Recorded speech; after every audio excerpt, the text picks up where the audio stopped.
Hello. Anson Paul മലയാള സിനിമയിലെ പ്രശസ്തനായ യുവതാരമാണ്. 2013 KQ എന്ന മലയാള സിനിമയിൽ നായകനായിക്കൊണ്ടാണ് അദ്ദേഹം സിനിമാ രംഗത്തേക്ക് എത്തുന്നത്. 2015 ജയസൂര്യ നായകനായ സു സുദീപ് ആത്മീകം എന്ന സിനിമയിൽ ഒരു പ്രധാന കഥാപാത്രത്തെ അവതരിപ്പിച്ചു. റെമോ എന്ന തമിഴ് സിനിമയിലൂടെ 2016 ആ ഭാഷയിലും അരങ്ങേറി. ഇന്ന് അദ്ദേഹത്തിൻ്റെ ജീവിതത്തിലെ ഒരു സുപ്രധാന ദിവസമായിരുന്നു. അത് വളരെ ലളിതമായി മാതൃകാപരമായി അദ്ദേഹം ആഘോഷിച്ചിരിക്കുകയാണ്. അതുകൊണ്ട് തന്നെ നടനെ പ്രശംസിച്ച് നിരവധി പേരാണ് എത്തുന്നത്. അദ്ദേഹത്തിൻ്റെ വിവാഹമായിരുന്നു ഇന്ന്.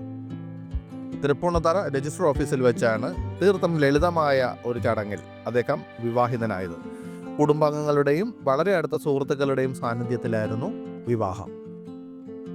തിരുവല്ല സ്വദേശിനി നിധി ആനാണ് വധു. UK സ്ഥിരതാമസമായിരുന്ന നിധി ഇപ്പോൾ നാട്ടിൽ സ്വന്തമായി ബിസിനസ് നടത്തി വരികയാണ്. ഇത്തരത്തിൽ ലളിതമായിട്ടുള്ള വിവാഹങ്ങൾ നടത്തുന്നതിലൂടെ അനവധി പേർ സമൂഹത്തിന് മാതൃകയാകുന്നതാണ്. അതിലൊരാളായി മാറുകയാണ് നടൻ ആൻസൺ പോളും. അദ്ദേഹത്തിൻ്റെ ഈ പ്രവൃത്തിയിൽ ആരാധകർ അഭിനന്ദിക്കുകയും ആശംസകൾ നേരുകയും ചെയ്യുന്നുണ്ട്. ഉണ്ണി മുകുന്ദൻ്റെ മാർക്കോ എന്ന ചിത്രത്തിൽ അദ്ദേഹം ശ്രദ്ധേയമായ ഒരു വേഷം കൈകാര്യം ചെയ്തിരുന്നു എന്നതും നമ്മൾ ഓർക്കേണ്ടതുണ്ട്.